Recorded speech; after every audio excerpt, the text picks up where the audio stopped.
Hey guys, welcome to Read Aloud 24, October 15th. Here we go. Okay. What was I playing? I was just practicing this.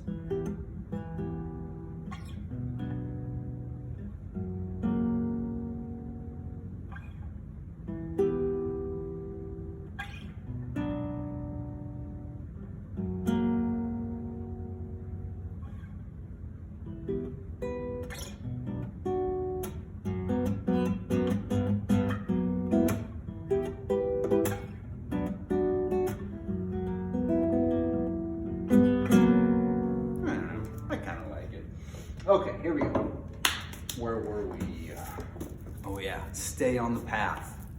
Stay on the path. Stay on the path. Flies and Spiders, Chapter 8. Alright.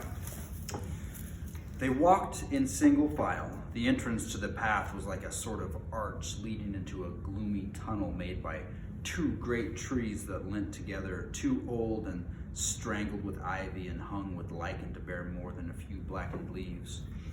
The path itself was narrow and wound in and out among the trunks. Soon the light at the gate was like a little bright hole far behind, and the quiet was so deep that their feet seemed to thump along while all the trees leaned over them and listened. As their eyes became used to the dimness, they could see a little way to either side in a sort of darkened green glimmer.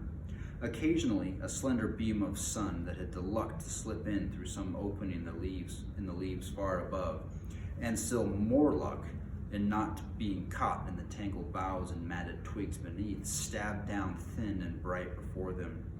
But this was seldom and soon ceased altogether. There were black squirrels in the wood. As Bilbo's sharp, inquisitive eyes got used to seeing things, he could catch glimpses of them whisking off the path, scuttling behind tree trunks. There were queer noises too, grunts, scufflings, and hurryings in the undergrowth, and among the leaves that lay piled endlessly thick in places on the forest floor. But what made the noises he could not see.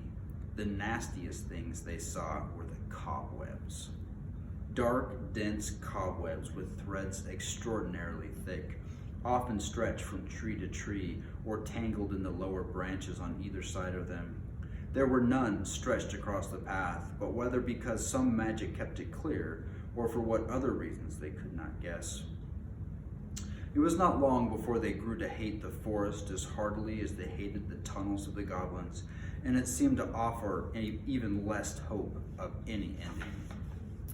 But they had to go on and on, long after they were sick for sight of sun and of the sky and longed for the feel of wind on their faces. There was no movement of air down under the forest roof. It was everlastingly still and dark and stuffy. Even the dwarves felt it, who were used to tunneling and live at times for long whiles without the light of the sun. But the Hobbit, who liked holes to make a house in, but not to spend summer days in, felt that he was being slowly suffocated. The nights were the worst. It then became pitch dark. Not what you call pitch dark, but really pitch. So black that you really could see nothing. Bilbo tried flapping his hand in front of his nose, but he could not see it at all. Well, perhaps it was not true to say that they could see nothing. They could see eyes.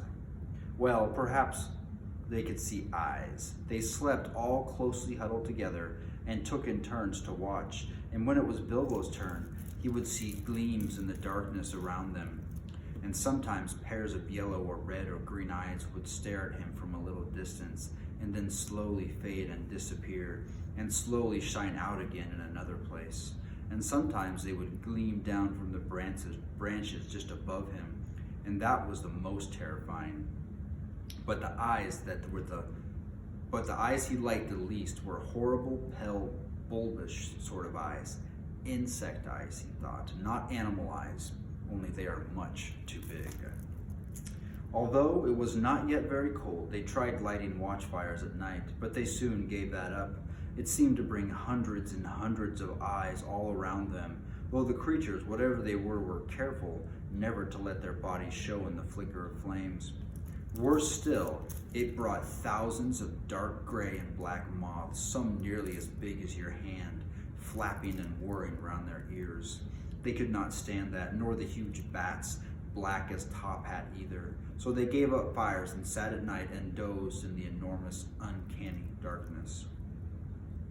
All this went on for what seemed to the Hobbit ages upon ages, and he was always hungry, for they were extremely careful with their provisions. Even so, as the day followed days, and still the forest seemed just the same, they began to get anxious.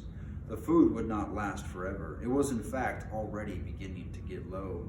They tried shooting at the squirrels, and they wasted many arrows before they managed to bring one down on the path.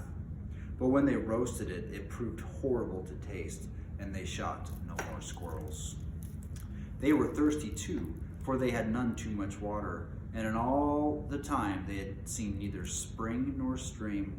This was their state when one day they found their path blocked by running water. It flowed fast and strong, but not very wide right across the way, and it was black, or it looked in the gloom. It was well that Bjorn had warned them against it, or they would have drunk from it, whatever its color, and filled some of their emptied skins at its bank. As it was, they only thought of how to cross it without wetting themselves in the water. There had been a bridge of wood across it, but it had rotted and fallen, leaving only the broken post near the bank. Bilbo, kneeling on the brink and peering forward, cried, "There is a boat against the far bank. Now why couldn't it have been on this side?" "How far away do you think it is?" asked Thorin, for by now they knew Bilbo had the sharpest eyes among them. "Not at all far. I shouldn't think above maybe 12 yards. 12 yards? I should have thought it was 30 at least, but my eyes don't see as well as they used to 100 years ago. Still, 12 yards is as good as a mile. We can't jump it, and we daren't try to wade or swim. Can any of you throw a rope?" "What's the good of that? The boat is sure to be tied up, even if we could hook it, which I doubt." "I don't believe it is tied up," said Bilbo, "though of course I can't be sure in this light. But it looks to me as if it was just drawn up on the bank, which is low, just there where the path goes down in the water." "Dory is the strongest, but Fili is the youngest, and still has the best sight," said Thorin. "Come here, Fili, and see if you can see the boat Mr. Baggins is talking about." Fili thought he could, so when he had started a long while to get an idea of the directions, the others brought him, So when he had stared a long while to get an idea of the directions, the other brought him the rope. They had several with them, and on the end of the longest they fastened one of the large iron hooks they had used for catching their packs to the straps above their shoulders. Fili took this in his hand, balanced it for a moment, and then flung it across the stream. Splash! It fell in the water. "Not far enough," said Bilbo, who was peering forward. "A couple of feet, and you would have dropped it in the boat. Try again. I don't suppose the magic is strong enough to hurt you if you just touch a bit of the wet rope." Fili picked up the hook when he had drawn it back, rather doubtfully all the same. This time he threw it with greater strength. "Steady," said Bilbo. "You have thrown it right into the wood on the other side now. Draw it back gently." Fili hauled the rope back slowly, and after a while Bilbo said, "Carefully, it's lying on the boat. Let's hope the hook will catch." It did. The rope went taut, and Fili pulled in vain. Kili came to his help, and then Oin and Gloin, and they tugged, and suddenly they all fell over on their backs. Bilbo was on the lookout, however, caught the rope, and with a piece of stick fended it off the little black boat as it came rushing across the stream. "Help!" he shouted, and Balin was just in time to seize the boat before it floated off down the current.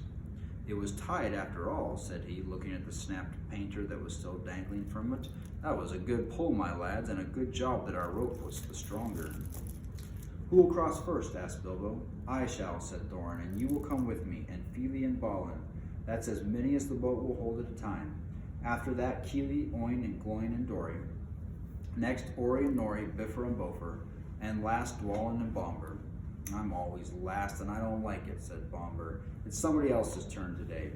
"You should not be so fat. As you are, you must be the last and the lightest boatload. Don't start grumbling against orders, or something bad will happen to you."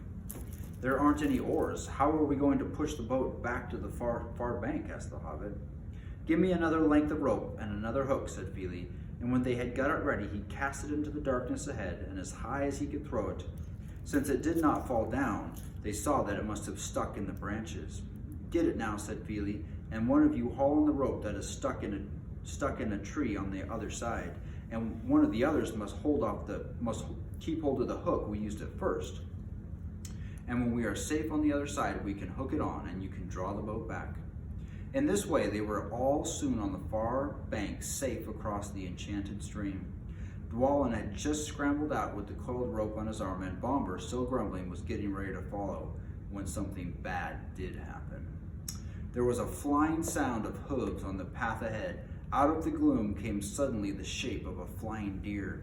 It charged into the dwarves and bowled them over, then gathered itself for a leap. High it sprang and cleared the water with a mighty jump, but it did not reach the other side in safety.